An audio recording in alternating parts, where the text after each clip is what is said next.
Greetings, my vintage electronic enthusiasts. It's your Fab Pal L, and they're here with their JVC RX-305 receiver. I also have the TD-W305 tape deck. This receiver here was a gift back in 1990 for the holidays. Going from the left to the right, we have the power there. It does have a multifunctional remote. You can connect two sets of speakers within, 4 to 8 ohms. You have a balance control here. You can actually see with the fluorescent display, it will go back and forth. Treble, bass. You have a very rudimentary surround sound button that adds just a little bit of a reverb, concert hall type of effect. This is a transitional type of AV receiver, so it's not doing any kind of decoding. It's just adding that little effect there. It was a time when people were starting to plug their VCRs and their laser discs into their home receivers and turning into a little bit more home audio. We have a loudness button. We have a dedicated phono input, CD, FM, AM, and then we have a dedicated tape function. And as you saw, it automatically turned on the tape deck. If I go to a different input, it will stop the tape mechanism. So it has a direct 1/8 inch mono data cable, and that's why you have that. It's called CompuLink. So whatever you connected it to, let's say you had a JVC CD player, you hit that, it would start it. And consequently, if you're on a different input and you press play on your cassette player, it will turn it.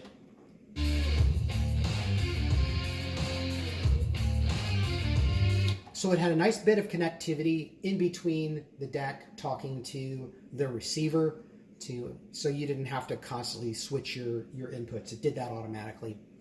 And then we have the tuning button here. We do have the tape monitor, which I do have a graphic equalizer attached to that tape loop. You can record, you can use 40, it has 40 memory stations for FM, and then it also has an FM mute, as well as a volume mute button as well, and a 1/4 inch headphone output. So you stick you can input the connector so that you can get the output for the headphones, but you do have to unpunch this so that you're not broadcasting it. So I learned that the hard way. So back in the day, but no, so it has remote control. It has, again, 50 watts per channel. The specs on this particular deck here are actually pretty good, considering this was around maybe $200, a little bit over $200 back in 1990, so not necessarily super inexpensive, but I would consider it like a mid-grade type component, lower end. But frequency response 20 to 20, 20 hertz to 20 kilohertz, total harmonic distortion 0.03%, signal to noise ratio for the line input is 91 decibels, and for and then the remote control is the RM-SR305U. So it has more than enough power at 50 watt, and that's RMS. So we're going to take a look-see at the corresponding tape deck. And onto the TD-W305 stereo double cassette deck. So this was my bread and butter for recording all of my tapes back in the day. From left to right, we have our headphones output. We have our reverse mode here, so we have just one side only, and we have auto reverse, and then we had continuous loop. This has Dolby B&C noise reduction. The other deck would encode HX Pro. That was during the recording process. It wasn't anything that had to be decoded, but it helped with the higher frequency and reducing some of the harshness and oversaturation. So it's part of the recording circuit. Signal to noise ratio from this deck without any kind of noise reduction is 58 decibels. With a good quality metal cassette, you're getting 20 to 17,000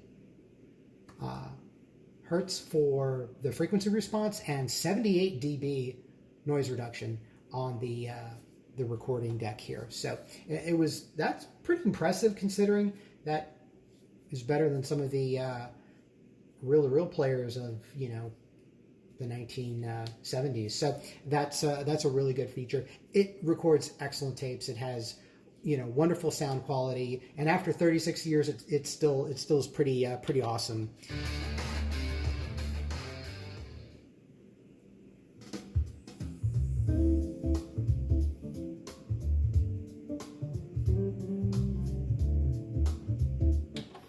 And then you can also control the functions through the remote, through the receiver, and the CompuLink connection. Lastly, part of the system, I have a Technics graphic equalizer here. This was a gift for the holidays for 1994. This is the model SH8038. It is 7-band. It has a signal to noise ratio of 100 dB, total harmonic distortion 0.005%. Control range is 12 dB, plus or minus. Frequency bands are 63 Hz, 160 Hz, 400, 1K, 2.5K, 6.3K, and then 16 kilohertz. So I love this. It has its own tape loop, and this has been part of being part of having some of the really cool stereo gear back in the 80s and 90s is to have a really cool EQ with light up sliders. That's kind of like the epitome of coolness for that. If you could even afford one that had like a spectrum analyzer, that was even cooler. So some purists are like, yeah, I don't have EQ. Some people, I've always liked have an equalizer, makes up for deficiencies in the listening space, and maybe your speakers need a little bit of boost. Maybe my ears at least need a boost, at least in the upper range. But no, this is my system that I had, and I've enjoyed it for many, many years, total of 36 years. So it really offered a really good balance of value and performance back then. Now, of course, the tape deck I think was around 200 and some change. Same thing with the receiver. So they weren't not inexpensive, but when you look at, I'm getting 36 plus years of use out of them, then, definitely that comes into play. But I appreciate everybody that's watching. Thank you very much. Take care and have a wonderful day. Bye for now.